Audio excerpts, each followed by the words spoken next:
Hi friends, welcome to GVK study circle. ఈ వీడియోలో జనవరి 7th 2026కి సంబంధించి వార్తలు నిలిచిన జాతీయ అంతర్జాతీయ రాష్ట్రీయ అంశాల గురించి, వార్తలు నిలిచిన వ్యక్తులు, అవార్డులు, పుస్తకాలు, మరి క్రీడా సంబంధిత సమాచారం ఒక్కొక్క అంశాన్ని వివరంగా తెలుసుకుందాం.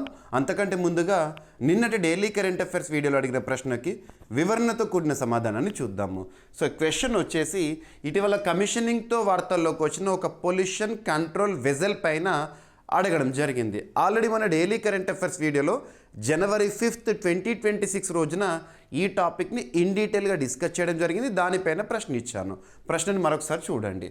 2026 జనవరి 5వ తేదీన సేవల ప్రారంభంతో అంటే కమిషనింగ్తో వార్తలు నిలిచిన సముద్ర ప్రతాప్ నౌక ప్రత్యేకత ఏంటి? మరి దీనిని ఏ షిప్ బిల్డింగ్ సంస్థ తయారు చేయడం జరిగింది? అభ్యర్థులకు మరొకసారి చెప్తున్నాను, రక్షణ రంగానికి ఎక్కువగా ఇంపార్టెన్స్ ఇవ్వండి. రానున్న పోటీ పరీక్ష ఏదైనా, ఏ స్థాయి పోటీ పరీక్ష అయినా ఎక్కువ మొత్తంలో మనం రక్షణ రంగం నుండి క్వశ్చన్స్ని ఎక్స్పెక్ట్ చేసి తీరాల్సిందే. కారణం ఏంటంటే చాలా టాపిక్స్ని ప్రతిరోజు కనీసం 2-3 టాపిక్స్ని రక్షణ రంగానికి సంబంధించి అబ్జర్వ్ చేస్తున్నాము. మరి రక్షణ రంగానికి సంబంధించి 6 సెగ్మెంట్స్ని గుర్తుంచుకోండి. ఏదైనా ఒక టాపిక్ రక్షణ రంగానికి సంబంధించి మనం వార్తలు చూస్తున్నప్పుడు ఆ టాపిక్ని ఈ 6 సెగ్మెంట్స్లో భాగంగా ఏదో ఒక టాపిక్కి లింక్ చేసుకోవాలి. ఇక్కడ చూస్తే వార్తలు నిలుస్తున్న విన్యాసాలు, వార్తలు నిలుస్తున్న రక్షణ రంగ నివేదికలు, అంతర్జాతీయ స్థాయిలో SIPRI report, global fire power index అలాంటివి, మరియు మన భారతదేశ రక్షణ రంగ అవసరాలు తీర్చుకోవడంలో భాగంగా ఏ దేశం నుండి ఏ ఆయుధాలను, డిఫెన్స్ ఇంపోర్ట్స్ని చేపడుతున్నాము. నెక్స్ట్ వచ్చేసి డిఫెన్స్ అక్విజిషన్ కౌన్సిల్ ఇటీవల వేటికి ఆమోదముద్ర వేసింది. మరియు రక్షణ రంగానికి సంబంధించి ఇటీవల కాలంలో వార్తలు నిలిచిన ఒప్పందాలు, డిఫెన్స్ ఎంఓఈస్ అని చెప్పేసి, మరియు పూర్తి స్వదేశీ పరిజ్ఞానంతో లేదా మన భారతదేశంలో తయారవుతున్న ఆయుధ సంపత్తి పైన, నావిక్ సంబంధించి కానివ్వండి, ఎయిర్ ఫోర్స్ సంబంధించి కానివ్వండి, ఆర్మీకి సంబంధించి కానివ్వండి, ఇక్కడ అబ్జర్వ్ చేస్తే భారతదేశంలో పూర్తి స్వదేశీ పరిజ్ఞానంతో తయారైన ఒక వెసల్, ఒక షిప్ గురించి అడగడం జరిగింది. ఓకేనా? సో జనవరి 5th కమిషనింగ్తో న్యూస్లోకి వచ్చింది. కమిషనింగ్ అంటే ఏంటంటే దాని యొక్క సేవలు ప్రారంభము. డీకమిషనింగ్ అన్నామనుకోండి, ఆల్రెడీ ఎగ్జిస్టింగ్ సర్వీసెస్కి వీడుకోలు పలకడం అన్నట్టు. సో సేవల ప్రారంభము.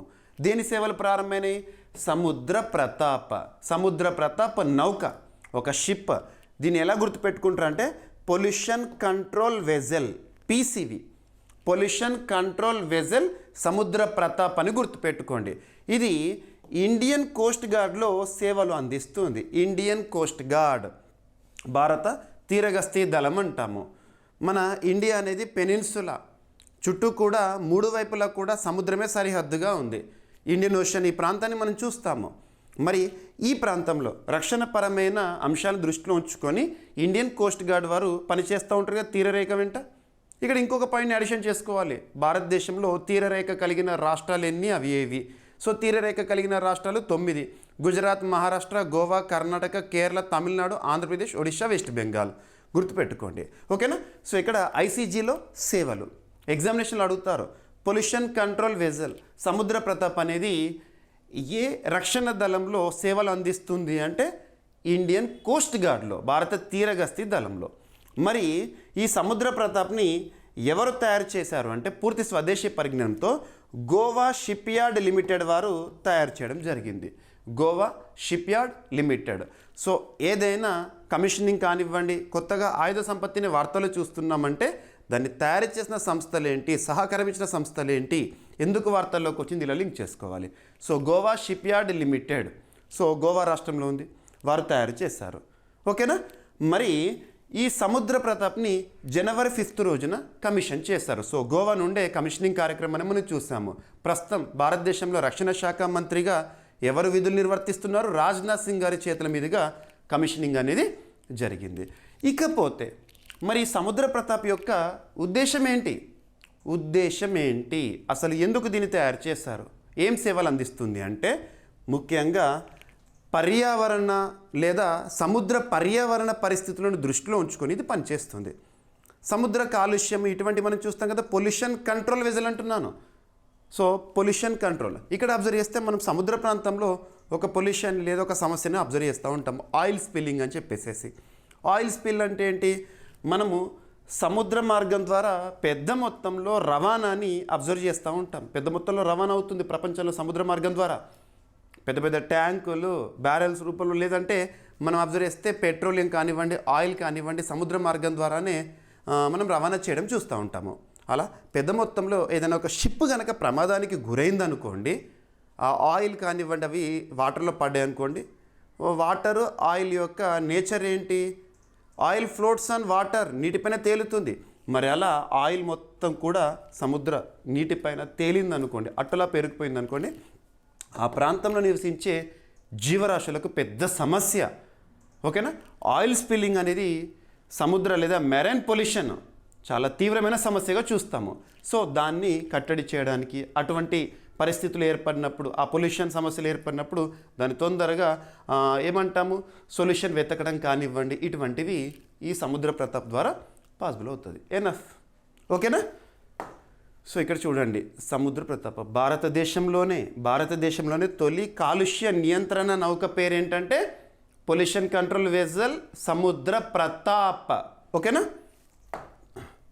సో భారత తీరగస్తీ దళం తన తొలి కాలుష్య నియంత్రణ నౌక సముద్ర ప్రతాప్ను అధికారికంగా దళంలోకి, ఇండియన్ కోస్ట్ గార్డ్లోకి చేర్చుకుంది.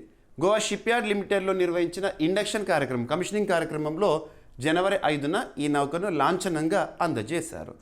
సముద్ర కాలుష్య నియంత్రణ మరియు పర్యావరణ పరిరక్షణ సామర్థ్యాలను బలోపేతం చేసే దిశగా ఇది కీలక మైలురాయిగా ఉందంట. సముద్ర ప్రతాప్ భారత తీరరక్షక దళంలోకి కమిషన్ అయిన తొలి స్వదేశీ కాలుష్య నియంత్రణ నౌకగా గుర్తింపు పొందింది. సరిపోతుంది. ఓకేనా? ఎగ్జామినేషన్ పాయింట్ ఆఫ్ వ్యూలో అడగవచ్చు. ఓకేనా? సముద్ర కాలుష్య ఘటనలకు వేగంగా స్పందించడము, పర్యావరణ నిబంధనల రక్షణ అమలు సామర్థ్యాన్ని ఈ నౌక గణనీయంగా పెంచనుంది. ఓకేనా? సరిపోతుంది. సో ఏదైనా ఒక సంస్థ గురించి కానీ మనం చూస్తున్నప్పుడు దానికి సంబంధించిన బేసిక్ పాయింట్స్ చూడాలి. ఇండియన్ కోస్ట్ గార్డ్ అంటున్నాను, భారత తీరగస్తీ దళము. ఎప్పటి నుంచి చూస్తున్నాం మన స్థాపన? 1978.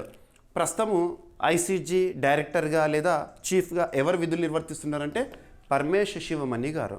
ఏదైనా ఒక టాపిక్ చదువుతున్నప్పుడు దానికి సంబంధించిన 100% ఇన్ఫర్మేషన్ మీకు ఇస్తాను నేను. ఇక ఎక్స్ప్లెనేషన్ చూసిన తర్వాత మన యాప్లో మన CA 360 కోర్సులో మీకు ఎలాగో PDF ఇస్తాను, తెలుగు మీడియం అభ్యర్థులకు, ఇంగ్లీష్ మీడియం అభ్యర్థులకు. సో తెలుగులోనే ఇంగ్లీష్లోనే PDF ఉంటుంది. సో చదవండి. ఓకేనా? సరిపోతుంది. గోవా షిప్యార్డ్ లిమిటెడ్ వారు తయారు చేశారు కదా.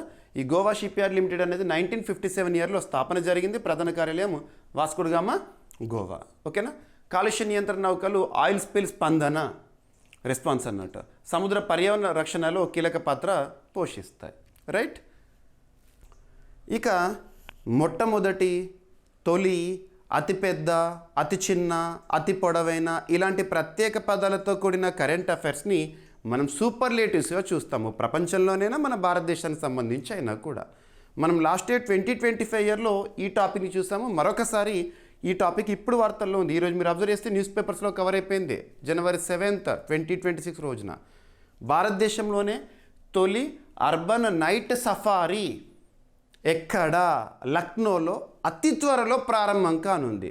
సో దీనిపైన ఉత్తరప్రదేశ్ రాష్ట్ర ప్రభుత్వం సమీక్ష నిర్వహించింది. రీసెంట్గా రివ్యూ చేశారు. ఈ ప్రోగ్రెస్ ఎక్కడి దాకా వచ్చింది, ఈ పనులు ఎక్కడి వరకు జరిగినాయి అని చెప్పేసేసి. సో ఎక్కడంటే లక్నో, గుర్తుపెట్టుకోండి. ఏదైనా ఒక సిటీ గురించి మనం చూస్తున్నప్పుడు ఆ సిటీకి సంబంధించి కొన్ని బేసిక్ పాయింట్స్, రీసెంట్గా వార్తలు ఇచ్చిన అంశాలు లింక్ అవ్వాలి. మన మైండ్ షార్ప్గా ఉండాలి. మీకు చాలాసార్లు చెప్తాను, కరెంట్ అఫైర్స్ అనేది ఒక్కొక్క సబ్జెక్ట్ వైజ్గా వస్తున్న అప్డేటెడ్ ఇన్ఫర్మేషన్ అని. కరెంట్ అఫైర్స్ని సబ్జెక్ట్ లింక్ చేసుకోవాలి, కరెంట్ అఫైర్స్తో కూడా లింక్ చేయగలగాలి. ఇక్కడ లక్నో అనగానే మీకు ఏం గుర్తొస్తుంది? అక్టోబర్ 31, 2025. అక్టోబర్ 31 ప్రత్యేకత ఏంటి? ప్రపంచవ్యాప్తంగా కూడా వరల్డ్ సిటీస్ డేగా చూస్తాము. ఆ రోజు UNESCO, United Nations Educational Scientific Cultural Organization మన భారతదేశంలోని లక్నో సిటీని ఏ విధంగా గుర్తించింది? ఇంటర్నేషనల్ సిగ్నిఫికెన్స్ ఇచ్చింది. యునెస్కో క్రియేటివ్ సిటీస్ నెట్వర్క్ లిస్ట్లో క్రియేటివ్ సిటీ ఆఫ్ గ్యాస్ట్రోనమీగా లక్నోను గుర్తించింది. రానున్న ఈ 2026 సంవత్సరంలో జరగనున్న పోటీ పరీక్షల్లో లక్నో పైన క్వశ్చన్ వస్తుంది ఖచ్చితంగా. ఓకేనా? సో ఇక పక్కన పెడితే అదే లక్నో సిటీలో భారతదేశంలోని తొలిసారి అర్బన్ నైట్ సఫారీ. కామన్గా సఫారీ అంటే మనం ఫారెస్ట్ ఏరియాలో చూస్తూ ఉంటాము. సఫారీ ఓపెన్ టాప్ జీప్ ఉంటుంది, అందులో ప్రయాణం చేస్తూ ఉంటాము. సో ఏ యానిమల్ కనబడుతుంది, టైగర్ కనబడుతుందా, ఏ జంతువులు కనబడుతాయని చెప్పేసి మనము చూస్తాము, ఎగ్జైట్మెంట్గా లోనవుతాము. అది కామన్. కానీ అర్బన్, సో పట్టణ ప్రాంత ప్రజలకు ఇది సౌకర్యంగా ఉంటుంది, విద్యార్థులకు కానివ్వండి, యువతకు కానివ్వండి. సో నైట్ సఫారీ ద్వారా ఏంటంటే కొన్ని నాక్టర్నల్ ఎనిమల్స్ ఉంటాయి. నాక్టర్నల్ అంటే ఏంటంటే నైట్ పూట యాక్టివ్గా ఉండేటివి అన్నట్టు. సో అటువంటి వాటిని సైట్ చేయడం కానివ్వండి. మరి దీన్ని ఎక్కడ ప్రారంభించబోతున్నారంటే Kukrail forest area Lucknow city ఆ పరిసర ప్రాంతాల్లో ఉంటుంది. Lucknow is set to get India's first urban wild life adventure at Kukrail. ఇటీవల కుక్రేల్ ఫారెస్ట్ న్యూస్లో ఉంది. ప్రత్యేకత ఏంటంటే భారతదేశంలోనే తొలి అర్బన్ నైట్ సఫారీ అక్కడే ప్రారంభం కాబోతుంది, లక్నో సిటీలో, ఉత్తరప్రదేశ్లో. ఎనఫ్. ఇక ఉత్తరప్రదేశ్ రాష్ట్రం విషయానికి వస్తే బీజేపీ అధికారంలో ఉంది. ప్రస్తుతం యోగి ఆదిత్యనాథ్ గారు ముఖ్యమంత్రిగా విధులు నిర్వర్తిస్తున్నారు. ఆనందీబెన్ పటేల్ గారు గవర్నర్గా ఉన్నారు. ఓకేనా, రైట్.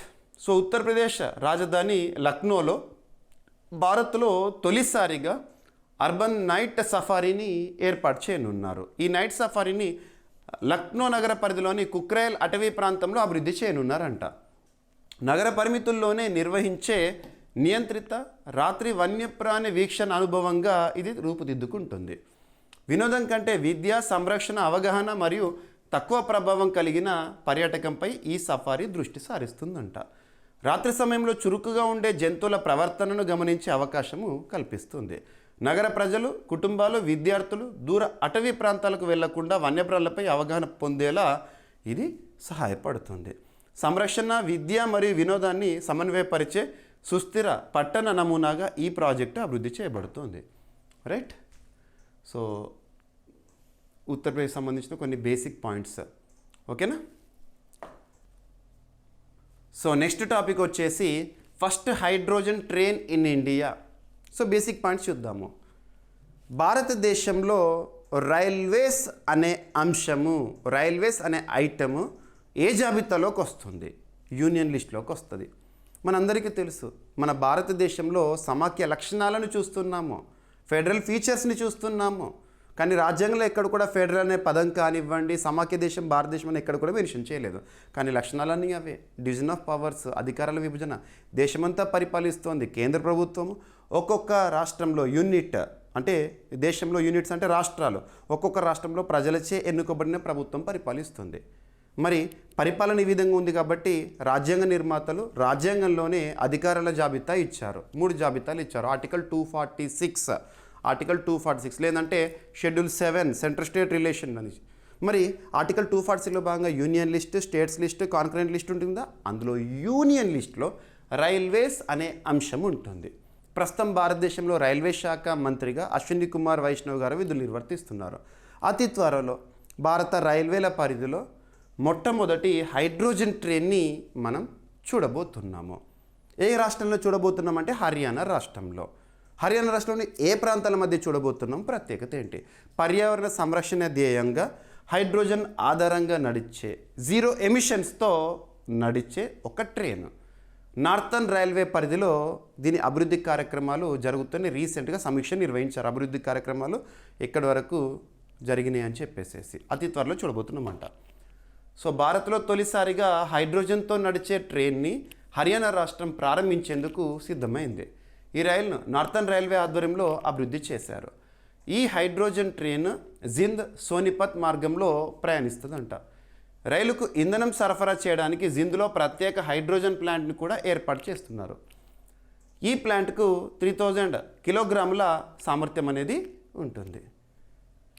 ప్రారంభం మరియు నిర్వహణ దశల కోసం ప్లాంట్కు 11 kV విద్యుత్ సరఫరాను నిరంతరాయంగా అందించే ఏర్పాటు చేశారు. ప్రాజెక్టు ప్రస్తుతం చివరి దశలో ఉండగా త్వరలోనే రైలుని ప్రారంభించనున్నారంట. ఓకేనా. సో హర్యానా రాష్ట్రం విషయానికి వస్తే రాజధాని భారతదేశంలో హర్యానా మరియు పంజాబ్ 2 రాష్ట్రాలకు కూడా ఉమ్మడి రాజధాని ఉంది. ఆ ఉమ్మడి రాజధాని అంటే ఒక యూనియన్ టెరిటరీ చండీగఢ్. ప్రస్తుతం హర్యానా రాష్ట్రంలో ముఖ్యమంత్రిగా నాయబ్ సింగ్ సైని గారు విధులు నిర్వర్తిస్తున్నారు. బీజేపీ అధికారంలో ఉంది. గవర్నర్గా ఆసిమ్ కుమార్ ఘోష్ గారు ఉన్నారు. ఓకేనా. ఇది భారత్లో తొలి హైడ్రోజన్ ఆధారిత ట్రైన్ ప్రాజెక్ట్. హైడ్రోజన్ రైళ్లను జీరో ఎమిషన్స్ ట్రైన్స్ అని కూడా పిలవచ్చు. ఉత్తర రైల్వే భారత్ రైల్వేలోని ప్రధాన మరియు పెద్ద జోన్లలో ఒకటి. ఇక రైల్వేకి సంబంధించి, సో ట్రైన్కి సంబంధించి లేదా రైల్వే సిస్టమ్కి సంబంధించి భారతదేశంలో జరుగుతున్న పురోగతి, మనకు రైల్వేలో ఎలక్ట్రిఫికేషన్ అంటాము. ఎలక్ట్రిఫికేషన్ అంటే విద్యుదీకరణ. సో ఎమిషన్స్ని తగ్గించడానికి, సో విద్యుత్ ఆధారంగా ట్రైన్స్ని నిర్వహించడము. భారతదేశంలో రైల్వేలో లేదా ఎలక్ట్రిఫికేషన్ అనేది ఎలా ఉంది రైల్వే సిస్టంలో అంటే, సో 2000 సంవత్సరంలో భారతదేశంలో మొత్తం రైల్వే నెట్వర్క్లో, భారతదేశంలో ఉన్న మొత్తం రైల్వే నెట్వర్క్లో 2000 సంవత్సరం వరకు ఎలక్ట్రిఫికేషన్ విద్యుదీకరణ అనేది జస్ట్ 24% మాత్రమే జరిగింది. మరి ప్రస్తుతం నరేంద్ర మోదీ గారి ప్రభుత్వ కాలంలో చాలా రీఫార్మ్స్ చూస్తున్నాము, డెవలప్మెంట్ చూస్తున్నాము. అందులో భాగంగా 2025 నవంబర్ నాటికే 90% దాటింది ఎలక్ట్రిఫికేషన్ ఇన్ రైల్వేస్. ఓకేనా, విద్యుదీకరణ. సో దీనిపైన మినిస్ట్రీ ఆఫ్ రైల్వేస్ వారు రీసెంట్గా గణాంకాలను రిలీజ్ చేశారు. ఇక భారతదేశంలో రైల్వే అంటే ఎప్పుడు స్టార్ట్ అయింది హిస్టారికల్గా చూస్తే 1853 సమయం పోవాలి. బ్రిటిష్ వారి కాలంలో ముంబై తానే అని చెప్పేసి, ప్రస్తుతం ముంబై అంటే ఒకప్పుడు బాంబే తానే ప్రాంతాలను కలిపే ఒక ట్రైన్ అనేది ఏప్రిల్ 16th రోజున ప్రారంభమైంది. అప్పుడు డల్హౌసీ కాలం ఇవన్నీ కూడా మనకి ఇంపార్టెంట్. ఓకేనా. ఇకపోతే రైల్వేకి సంబంధించిన ఇంకొక స్టాటిక్ పాయింట్ ఏంటంటే, రైల్వేలో broad gauge, metre gauge, narrow gauge అని చూస్తాము. అంటే రైల్వే ట్రాక్స్ ఉంటాయి కదా, 2 పట్టాల మధ్య ఉండే డిస్టెన్స్ ఉంటుంది కదా, ఆ డిస్టెన్స్ ఆధారంగా ఆ రైల్వే ట్రాక్ని బ్రాడ్ గేజ్ అని, మీటర్ గేజ్ అని, నారో గేజ్ అని పిలుస్తాము. ఈ నారో గేజ్ ట్రైన్స్ ఎక్కువగా మనం ఎక్కడ చూస్తామంటే నార్త్ ఈస్టర్న్ స్టేట్స్లో చూస్తాము. కొండ ప్రాంతాలు ఉంటాయి కదా, ఇరుకు రహదారి ప్రాంతాల్లో ఈ నారో గేజ్ ట్రైన్స్ని చూస్తాము. సో ఒకసారి చూడండి, ఎగ్జామినేషన్లో ఖచ్చితంగా అడుగుతారు జీకే పాయింట్ ఆఫ్ వ్యూలో. బ్రాడ్ గేజ్ అంటే 2 పట్టాల మధ్య దూరం అనేది 1676 mm ఉంటుంది. సింపుల్గా చెప్పాలంటే 5 feet 6 inches. ఇక మీటర్ గేజ్ అంటే ఏంటంటే 2 పట్టాల మధ్య దూరం అనేది 1000 mm లేదంటే 1 meter ఉంటుంది. ఇక నారో గేజ్ అంటే 762 mm అంటే 2 feet 6 inches లేదంటే 16 mm కూడా ఉంటుంది కొన్ని ప్రాంతాల్లో, మరీ నారో. So 2 feet. ఓకేనా, గుర్తుపెట్టుకోండి. సో భారత రైల్వేలు ప్రపంచంలోనే అతిపెద్ద విద్యుదీకృత రైల్వే వ్యవస్థగా అవతరించినాయి. భారత రైల్వేల సుమారు 70,000 రూట్ కిలోమీటర్ల బ్రాడ్గేజ్ నెట్వర్క్ దాదాపుగా పూర్తిగా విద్యుదీకరించబడిందంట, ఎలక్ట్రిఫికేషన్ జరిగిందంట. గత ఏడాది నవంబర్ నాటికి అంటే 2025 నవంబర్ నాటికి రైల్వే నెట్వర్క్లో దాదాపు 99% పైగా భాగము విద్యుదీకరణ సాధించింది. ఇక్కడ మీకు చూపిస్తున్న ఇమేజ్ ఏదైతే ఉంటుందో ఇది ప్రెస్ ఇన్ఫర్మేషన్ బ్యూరోల నుండి కలెక్ట్ చేశాను. ఈ టాపిక్ అంతా కూడా అందులో నుండే. మీకు నేను చెప్పే కరెంట్ అఫైర్స్ టాపిక్స్కి సోర్సెస్ మీకు ప్రతిసారి చెప్తున్నాను. PIB press information bureau, news on air and at the same time government సంబంధించిన అఫీషియల్ వెబ్సైట్స్, న్యూస్ పేపర్స్, జాతీయ స్థాయిలో ప్రముఖ వార్తాపత్రికలు, రాష్ట్ర స్థాయిలో ప్రముఖ వార్తాపత్రికలు, ఒకవేళ ఇంటర్నేషనల్ ఇష్యూస్ ఏదైనా ఉంటే అథెంటిక్ సోర్స్ నుండి సేకరించి నిర్ధారణ చేసి మీ ముందుకు తీసుకొస్తున్నాను. ఓకేనా. సో భారత రైల్వేల ఆధునీకరణ మరియు డీకార్బనైజేషన్ దిశలో కీలక మైలురాయిగా ఈ విద్యుదీకరణ కార్యక్రమం అనేది చెప్పవచ్చు. రైల్వే విద్యుదీకరణ వేగం గతంతో పోలిస్తే గణనీయంగా పెరిగింది. డెవలప్మెంట్ యాక్టివిటీస్ పెరిగినాయి, స్పీడప్ అవుతున్నాయి. 2004-2014 మధ్య రోజుకు సగటున సుమారు 1.5 kilometers మాత్రమే విద్యుదీకరణ జరిగింది అప్పుడు. అదే గత 6 సంవత్సరాలు అంటే మోదీ గారి కాలంలో ఈ వేగం అనేది రోజుకు 15 kilometers మించి పెరిగింది. సో గుర్తుపెట్టుకోండి. భారత రైల్వేలు పునరుత్పాదక శక్తి వినియోగాన్ని కూడా విస్తరించాయి. గత ఏడాది నవంబర్ నాటికి సౌర విద్యుత్ సామర్థ్యం దాదాపు 900 megawatలకు చేరుకోగా 2014లో అది 4 megawatల కంటే తక్కువగా ఉందంట. రైట్. సో భారత రైల్వేలకు సంబంధించి భారత రైల్వేలు నెట్వర్క్ పరంగా ప్రపంచంలో 4వ అతిపెద్ద రైల్వే వ్యవస్థకు కూడా గుర్తింపు పొందినాయి. రైట్. రైల్వే విద్యుదీకరణ ఇంధన వ్యయాన్ని తగ్గించి కార్బన్ ఉద్గారాలను నియంత్రించడం, పర్యావరణ సంరక్షణ ధ్యేయంగా. ఓకేనా. రైట్. భారతదేశంలో అత్యధికంగా ఏ గేజ్ అంటే బ్రాడ్ గేజ్. ఇక సైన్స్ అండ్ టెక్నాలజీలో భాగంగా ఇటీవల కాలంలో చాలా వ్యాధుల గురించి, వాటికి అడ్డుకట్ట వేయడానికి జరుగుతున్న పరిశోధనల గురించి మనం చూస్తున్నాము. సో భారతదేశంలో ఫార్మా రంగంలో ఒక అగ్ర సంస్థ డాక్టర్ రెడ్డీస్ మన హైదరాబాద్ కేంద్రంగా పనిచేస్తున్న డాక్టర్ రెడ్డి సంస్థ ఫార్మా రంగంలో పెద్ద సంస్థ. వాళ్ళు రీసెంట్గా ఒక టీకాని అభివృద్ధి చేశారు, వ్యాక్సిన్. టీకా లేదా వ్యాక్సిన్ అంటే ఏంటంటే వ్యాధి రాకముందే రాకుండా అడ్డుకట్ట వేయడానికి ఇస్తారు. ఉదాహరణకు పోలియో కానివ్వండి, మనం కరోనా సమయంలో తీసుకున్న కరోనా వ్యాక్సిన్ కానివ్వండి, అలాగా. సో వ్యాధి రాకముందు ఇచ్చేది టీకా లేదా వ్యాక్సిన్, వ్యాధి వచ్చిన తర్వాత ఇచ్చేది మెడిసిన్స్, క్యూరేటివ్, ప్రివెంటివ్ అని చెప్పేసి. మరి ఇక్కడ అబ్జర్వ్ చేస్తే డాక్టర్ రెడ్డిస్ వారు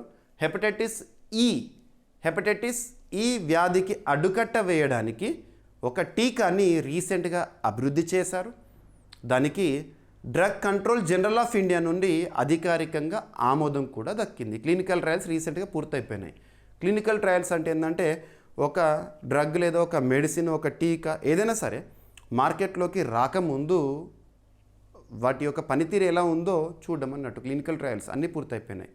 సో ఇటువంటి టాపిక్స్ మనం చూస్తున్నప్పుడు కొన్ని చూడాలి. భారతదేశంలో మెడిసిన్ రంగంలో కొన్ని కంట్రోల్ రెగ్యులేటరీ బాడీస్ ఉంటాయి. Central drug standards control organisation అని, and at the same time drug control general of India అని, ఈ సంస్థల గురించి చూడాలి. మీకు చాలాసార్లు చెప్పాను.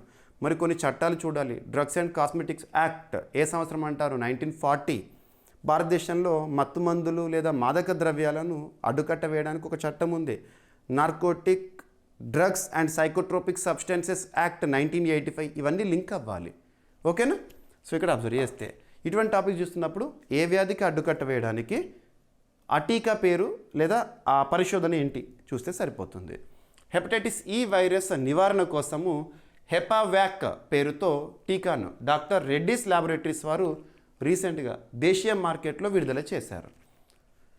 కలుషిత నీరు మరియు ఆహారం ద్వారా వ్యాపించే హెపటైటిస్ ఈ వైరస్ కాలేయానికి తీవ్ర నష్టం కలిగిస్తుంది.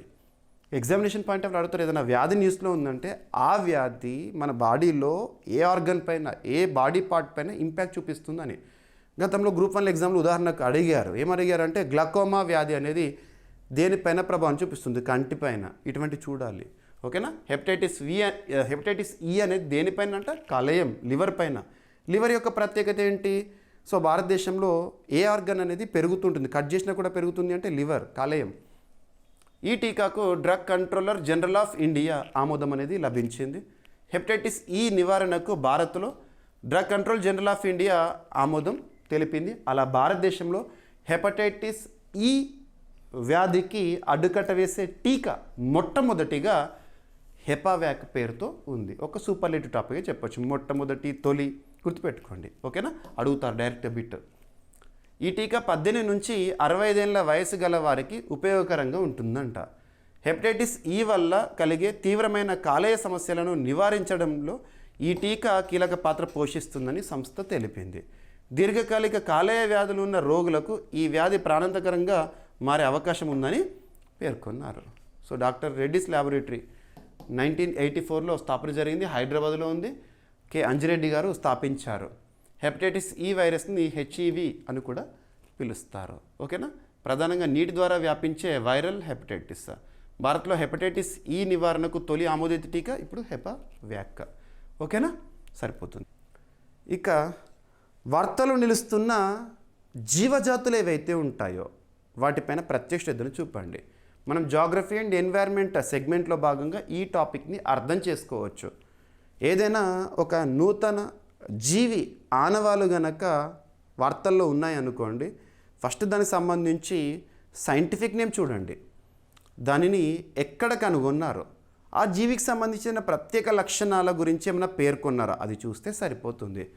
మనం ఇటువంటి టాపిక్స్ని ఎక్కడ ఎక్కువగా కలెక్ట్ చేస్తాము? హిందూ న్యూస్ పేపర్ ఉంటుంది కదా, హిందూ న్యూస్ పేపర్లో లాస్ట్ పేజ్లో ఇటువంటి టాపిక్స్ని మనం చూడడం జరుగుతుంది.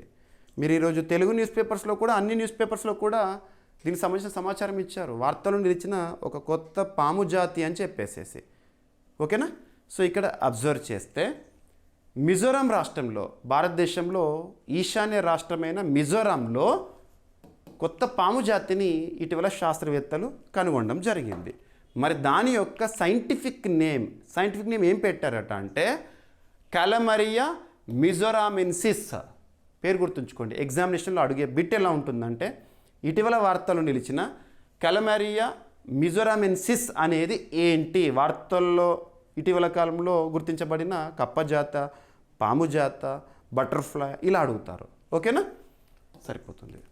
మరి ఏ శాస్త్రవేత్తలు దీనిపైన పరిశోధన చేశారంటే, జంతు శాస్త్రంలో ఒక ముఖ్యమైన ఆవిష్కరణ జరిగింది. మిజోరాంలోని శాస్త్రవేత్తలు రష్యా, జర్మనీ మరియు వియత్నాం పరిశోధకులతో కలిసి మిజోరాం రాష్ట్రంలో రీడ్ స్నేక్ కొత్త జాతిని గుర్తించారు. ఓకేనా, సరిపోతుంది.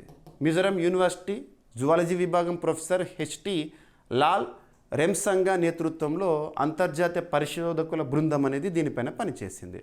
మరి దీనికి సంబంధించిన ఇటువంటి జీవికి సంబంధించిన ఆనవాలు, దీని ప్రత్యేకతలను ఎందులో పబ్లిష్ చేశారు అంటే జూటాక్సా, అంతర్జాతీయ స్థాయిలో జూటాక్సా. జూ అంటే జంతువులకు సంబంధించి, బాటనీ అన్నాం అనుకోండి వృక్షాలకు సంబంధించి.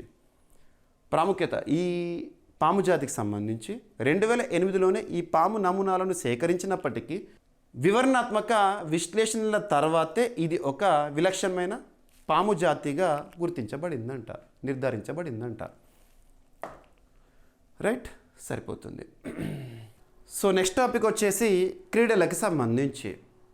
అభ్యర్థులు స్పోర్ట్స్ రిలేటెడ్ కాంటెంపరీ టాపిక్స్ పైన ఎక్కువగా ఫోకస్ చేయండి. మీకు ప్రతి టాపిక్ నేను కవర్ చేస్తున్నాను.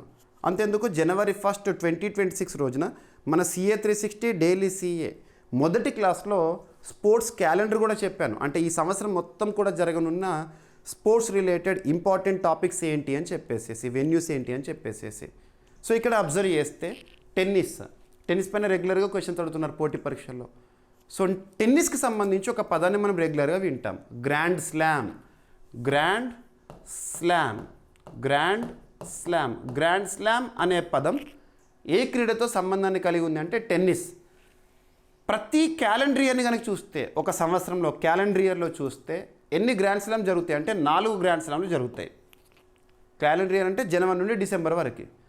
టెన్నిస్లో 4 గ్రాండ్ స్లామ్లు అన్నాం కదా, ఆ పేర్లు గుర్తుపెట్టుకోండి. Australian open, French open, Wimbledon, US open. Grand స్లామ్ల నిర్వహణ క్రమం ఏంటి అంటే సంవత్సరంలో మొదట ఆస్ట్రేలియన్ ఓపెన్ జరుగుతుంది, నెక్స్ట్ ఫ్రెంచ్ ఓపెన్ జరుగుతుంది, తర్వాత వింబుల్డన్, తర్వాత US. ఇదే విధంగా జరుగుతుంది క్యాలెండర్లో. ఓకేనా, ఇందులో అతి పురాతన గ్రాండ్ స్లామ్ టోర్నీ ఏదంటే వింబుల్డన్, లండన్, ఇంగ్లాండ్లో జరుగుతుంది. 1877లోనే ప్రారంభమైంది. అలా ప్రత్యేకతలు చూడండి. ఫ్రెంచ్ ఓపెన్ అన్నాం అనుకోండి, ఇది క్లే కోర్ట్ పైన జరుగుతుంది. క్లే కోర్ట్ పైన నిర్వహించే ఏకైక grand slam. Roland Garros tourney అన్నా అదే. మట్టికోట్ రారాజని మనం రఫెల్ నాదల్ గురించి గతంలో చూసాము. ఓకేనా, సో ఈ విధంగా చూడండి. సో గ్రాండ్ స్లామ్ని గెలుచుకోవాలనేది ప్రతి టెన్నిస్ క్రీడాకారుడి యొక్క కళ. మరి అటువంటిది ఈ సంవత్సరం 2026 జనవరిలో ప్రారంభం కానున్న ఆస్ట్రేలియన్ ఓపెన్. ఆస్ట్రేలియన్ ఓపెన్లో ప్రైజ్ మనీని భారీగా పెంచారంట. మరి 2026 సంవత్సరంలో నిర్వాహకులు ప్రైజ్ మనీని ఏ విధంగా డిక్లేర్ చేశారంటే $111.5 మిలియన్ ఆస్ట్రేలియన్ డాలర్స్ లేదంటే $75 మిలియన్ US డాలర్స్గా తీసుకొచ్చారు. అదే భారత కరెన్సీలో చూసినాం అనుకోండి 675 కోట్ల రూపాయలకు పెంచారు. ఓకేనా, గతంతో పోలిస్తే భారీగా. టెన్నిస్ సీజన్ ఆరంభ గ్రాండ్ స్లామ్ టోర్నీ అయిన ఆస్ట్రేలియన్ ఓపెన్లో ప్రైజ్ మనీని గణనీయంగా పెంచారు. ఈ టోర్నీకి మొత్తం prize money $111.5 million Australian dollars అంటే భారత కరెన్సీలో 675 కోట్ల రూపాయలు ప్రైజ్ మనీగా డిక్లేర్ చేశారు ఈ టోర్నీకి సంబంధించి. గత ఏడాది 96.5 మిలియన్ ఆస్ట్రేలియన్ డాలర్స్ అంటే అప్పుడు 584 crore రూపీస్ ఇండియన్ కరెన్సీ ప్రకారం. ఇప్పుడు అప్పటితో పోలిస్తే ఇప్పుడు 16% పెరిగిందంట. ఈ విషయాన్ని టెన్నిస్ ఆస్ట్రేలియా చీఫ్ ఎగ్జిక్యూటివ్ గారు వెల్లడించారు. టెన్నిస్ ఆస్ట్రేలియా వారే ఆస్ట్రేలియన్ ఓపెన్ని నిర్వహిస్తారు, గ్రాండ్ స్లామ్ని. సరిపోతుంది. ఓకేనా, సో సింగిల్స్ విజేతలకు ఎంత పెంచారు, డబుల్స్ విజేతలకు ఎంత పెంచారు, ఇవన్నీ అడగరు. డైరెక్ట్గా పాయింట్ చూడండి. మొత్తం ఆ టోర్నమెంట్ ప్రైజ్ మనీని ఏ విధంగా డిసైడ్ చేస్తారు. అందులో సింగిల్స్ ఉంటాయి, పురుషుల సింగిల్స్, మహిళల సింగిల్స్. డబుల్స్ ఉంటాయి, పురుషుల మహిళల. మిక్స్డ్ డబుల్స్ ఉంటాయి, సో పురుషుడు మహిళ కలిసి ఆడతారు. సో ఈ విధంగా. ఓకేనా, ఇదంతా కూడా మీకు స్క్రిప్ట్ ఇచ్చేస్తాను. రైట్.